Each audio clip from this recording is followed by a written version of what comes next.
Hi, I'm Roy Furr with Breakthrough Marketing Secrets, and we're doing another video issue of Breakthrough Marketing Secrets for you and another One Big Idea video. Today's video is about a book. I actually listened to the audiobook. I'll include a link to the book on Amazon for you with this video.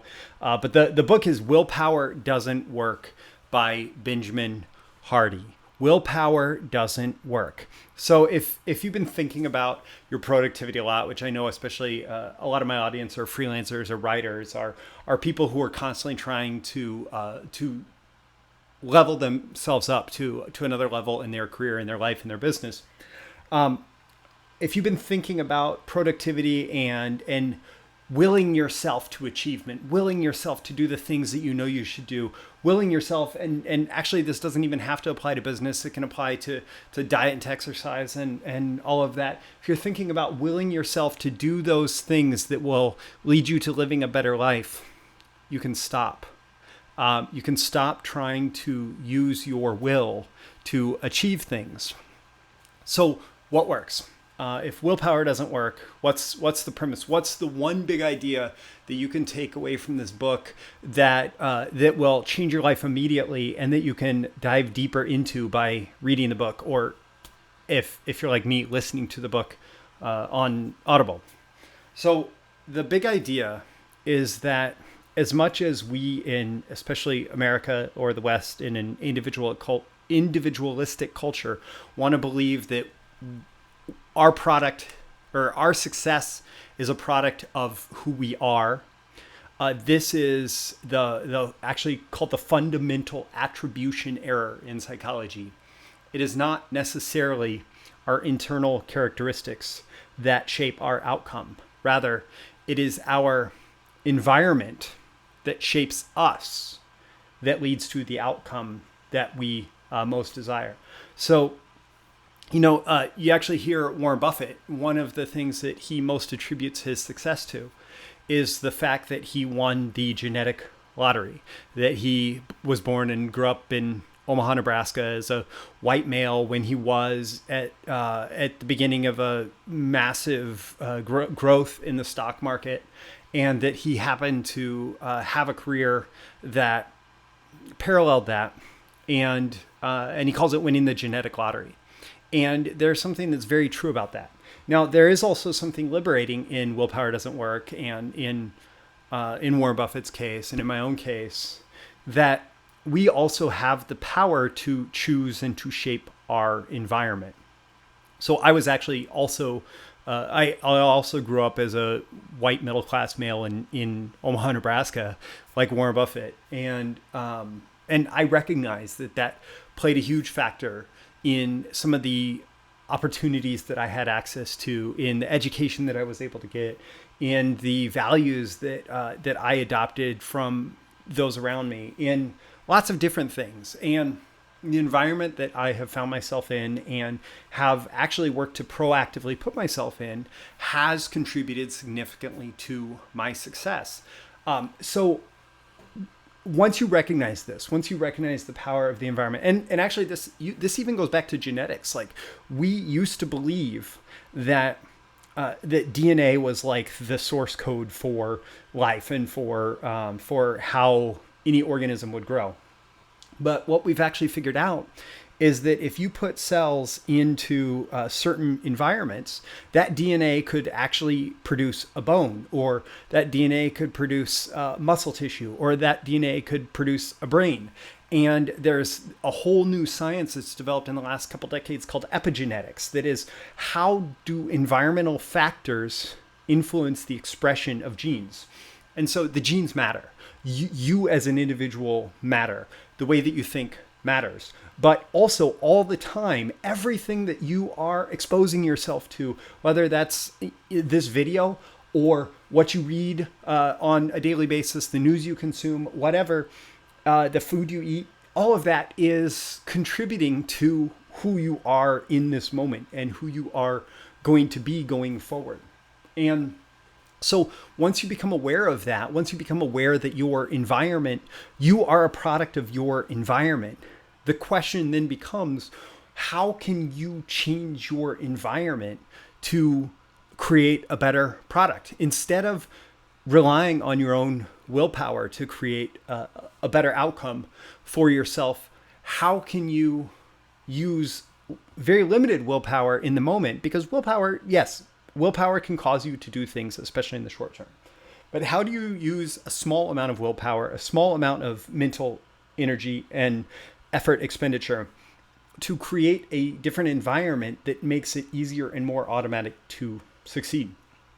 So one example of this, and this example comes from outside of business and career and so on, but it's a critically important one: food. So Americans have a terrible diet. We're exposed to terrible foods that are terrible for us. I saw a recent bit of research that actually said that this study controlled very carefully for macronutrients, so proteins, fats, carbohydrates, that people had available to them in a diet. But it split the diet. It split into two diets. It split into two groups of food availability, and one was heavily processed foods, and one was basically whole foods, foods very close to how you would find them in nature. And it had these two carefully controlled study groups where, for one period of time, people had as much or as a little processed foods as they wanted, and for another period of time, they had as much or as little whole foods as they wanted. And then they flipped the groups. So there were two groups, they flipped them.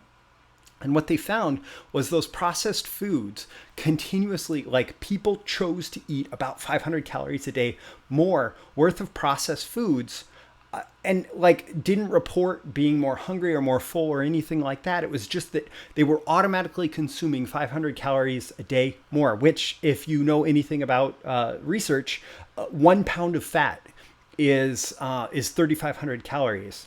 And so basically over the course of a week, that processed food diet would, on average, cause him to gain a pound of fat. And it was not a conscious choice. It was just based on the food available to them. So if willpower doesn't work to have a better diet, what about making the choice to only have whole foods available to you, to minimize the amount of processed foods that are available to you in your cupboards at home, in wherever you are going to choose foods from? So if you have a midnight craving and you want to get up and have a snack, is the snack available to you a Snickers bar or some, heavily processed junk food potato chips? Or is that snack available to you air pop popcorn? Is that snack available to you a piece of fruit?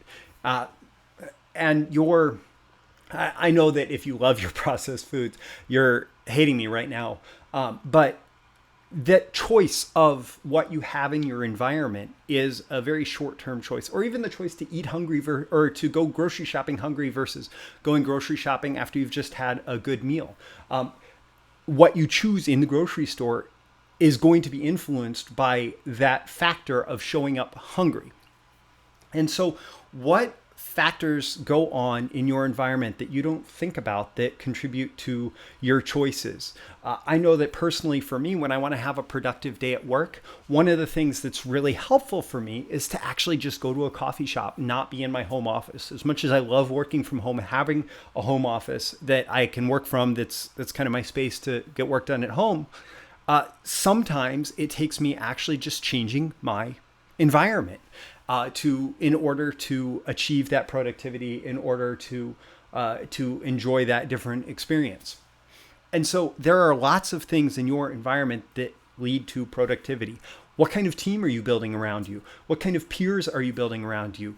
It's been said that you are the product of your 5 closest friends, also that they're the product of their 5 closest friends. And so what kind of network are you building for socializing that is contributing to, and I'm not just saying business here, I'm not just saying, oh, you have to hang out with rich people, but the type of people who are the kind of parent that you want to be, the type of people who are the kind of friend that you want to be, the type of people who are the kind of community member you want to be, the type of people who are doing good in work and who are healthy and who are leading their best lives, however you choose to measure that. So what environment do you want to put yourself in what can you do today to make your environment a little better and a little better and a little better, so that as your environment improves, you improve, you get more choices of your environment, you can then improve your environment more, you can improve more, and have it be a virtuous feedback cycle. So the book, again, is Willpower Doesn't Work by Benjamin Hardy. And again, I always include a link with these videos in the description for you to check out the book on Amazon. I listened to the audiobook. It's read by the author. He's got a PhD in psychology, organizational psychology, if I'm remembering right. He's also kind of involved with all the same marketing people that I am. So I'm kind of surprised that I don't actually know him personally, but it's a book that just kind of spoke to me in its title. And so I connected with it on that level. I read it. I know that it is powerful for you if you really adopt this one big idea and you think about, one of the great things about the book itself is that it talks about this, like the myth of self-control and the myth of willpower. And it kind of debunks that in favor of, okay. So I forget the exact course title, but it was a course in psychology that was about biology, and the instructor always emphasized gene environment interaction. He called it GXE, gene times environment equals whatever expression you're going to get. So when you think about this, it's personal and environment. It's personal environment interaction, PXE, whatever. But when you really embrace this principle that yes, willpower matters a little bit, and it can make you take certain actions in the moment, short-term actions usually, but on an even bigger, like if you want to try something new, if you want to step on stage for the first time, if you want to hit record on your first YouTube video, yeah, that may actually take an act of willpower to hit record for the first time. But then when you actually set up, let's say, a weekly video series where you are you're talking about books, you're talking about interesting content, and people start to expect this from you, well, suddenly you have a willpower times environment situation going on where it's taking less and less willpower every week to hit record and to publish the video to YouTube, because you've created an environment where that is the expectation of you. So the book goes into that. It goes into like where willpower stops and environment starts. And then it goes beyond that into creating an environment of success and productivity and achievement and health and happiness for yourself, and how you can do that and how you can make that an important part of your life. And like many of these video issues that I do, this one has strayed a little bit into the personal development. But if you're also into marketing, I write a daily essay on marketing, copywriting, selling, internet business building, that sort of thing. And that's at breakthroughmarketingsecrets.com. That's the second link in the description here for you. I encourage you to click that and sign up for my daily emails. That's Monday through Thursday. And on Friday, I share the link to watch these videos as well, where I've been sharing one big idea from books that impacted me as a marketer, copywriter, salesperson, internet business builder, and so on. And so I hope they will be helpful to you. I hope this book is helpful to you. With that, again, I'm Roy Furr with Breakthrough Marketing Secrets, and I will see you again in our next video issue.